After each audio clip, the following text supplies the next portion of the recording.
আমি যেহেতু মুসলিম নারী, আমি মুসলিম হিসেবে তার কাছ থেকে আমি তালাক পেয়েছি। শরীয়ত মোতাবেকে তার সাথে আমার তালাক হয়ে গেছে। এখন কাগজে কলমে শুধু বাকি, কাগজ কলমে তো শুধু একটা মাত্রা, এটা একটা নিয়ম, কিন্তু আমি শরীয়ত মোতাবেকে তার কাছ থেকে তালাক পেয়েছি। তার সাথে আমার কোনো সংসার করার আর কোনো ইচ্ছে নেই। দেনমোহরের টাকা আমি মাফ করে দিলাম।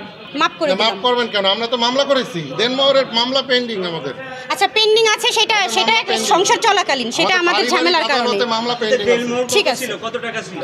আমার দেনমোহর ছিল 7 লাখ। আপনি কি এই টাকা চান না? না, আপাতত চাচ্ছি না। এখন আমি একটা মেয়ে মানুষ, আমাকে যখন দুধ দিয়ে গোসল করে তালাক দেওয়া হয়, তারপরও কি আমি সেই স্বামীর সংসার করতে চাইবো? আর অনেকে অনেক কিছু বলবে, কারণ উইদাউট ডকুমেন্ট তো আসলে কোনো কিছুই প্রুফ করা যায় না। এটা আপনিও বলতে পারেন, আমি বলেছি, বা আমিও বলতে পারি আপনি বলেছেন।